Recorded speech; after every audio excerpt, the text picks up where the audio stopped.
The Crusades, the holy wars that shaped Europe. Picture this. It's November 27th, 1095, and Pope Urban II stands before a massive crowd in Clermont, France. His voice echoes across the field as he delivers what would become history's most consequential sermon.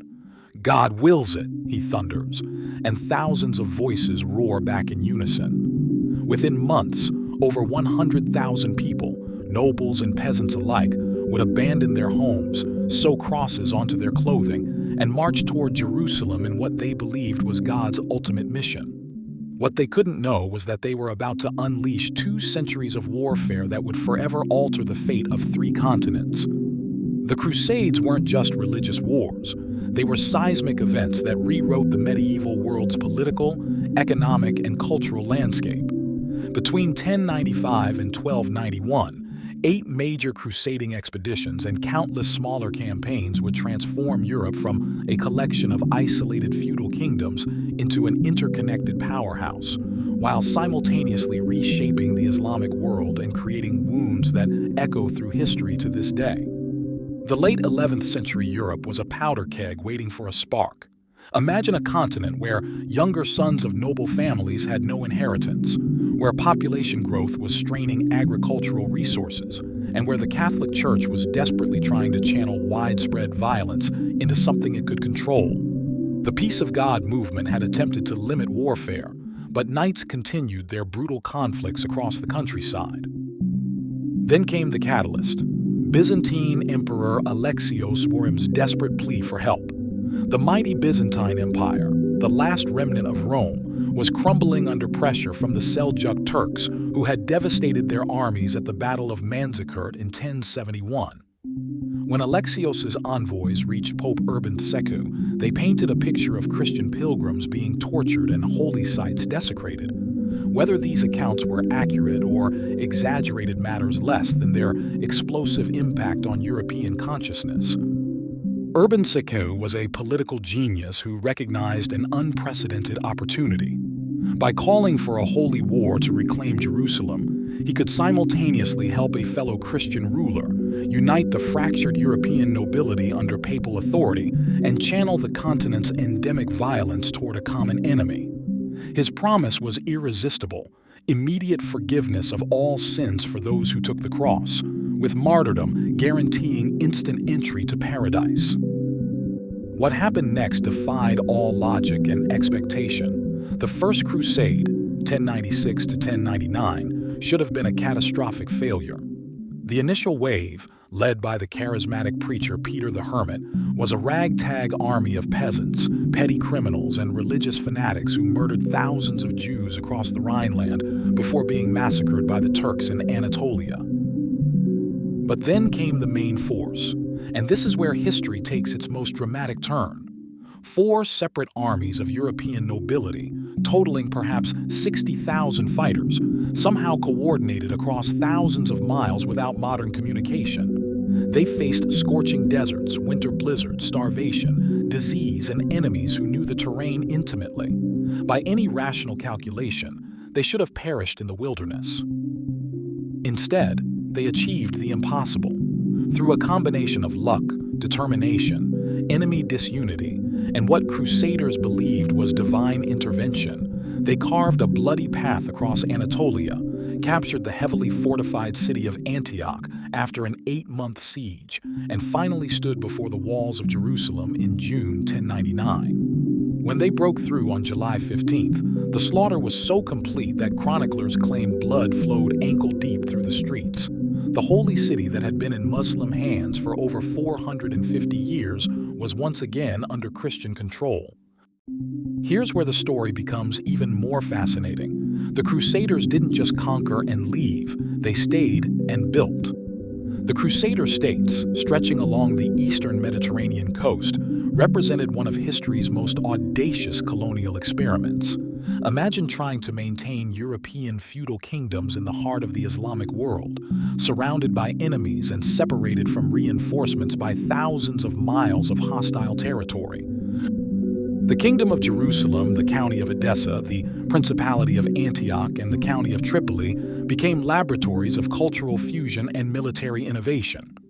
Crusader castles like Crac des Chevaliers became architectural marvels that combined European fortress design with Eastern engineering techniques. The military orders, the Knights Templar, Knights Hospitaller, and Teutonic Knights, evolved from small bands of warrior monks into international banking and military corporations with vast holdings across Europe.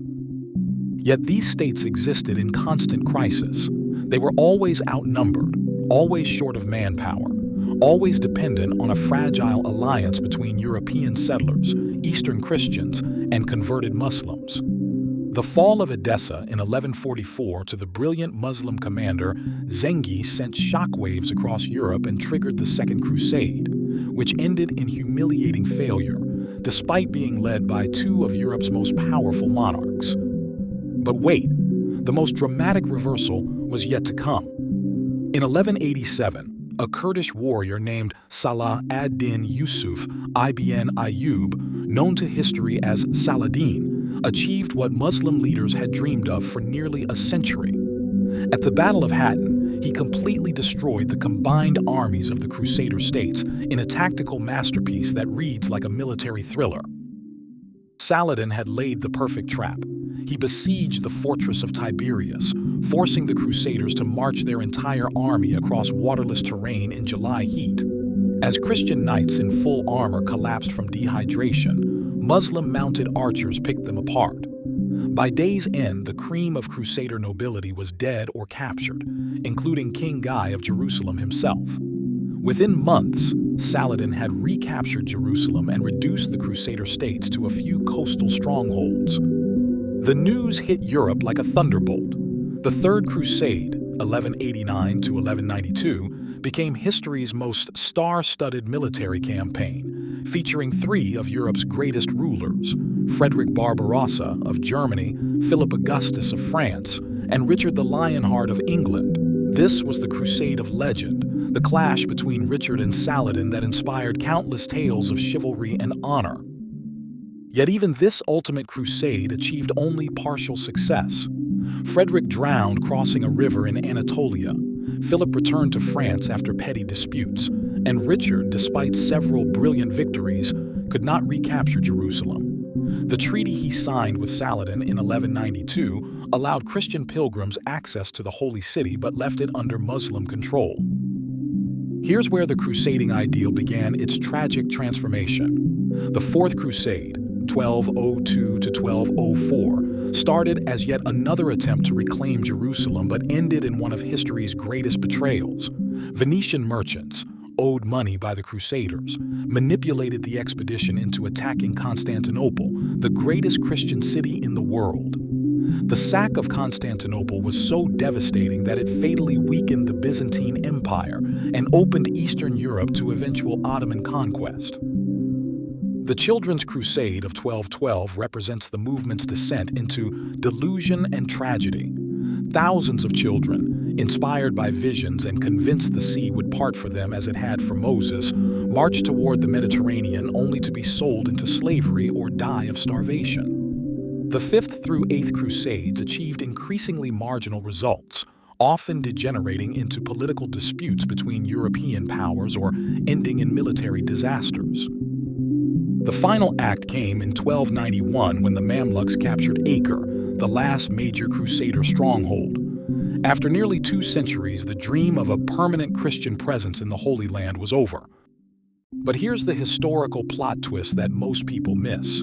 The Crusades' most profound impact wasn't in the Middle East, it was on Europe itself.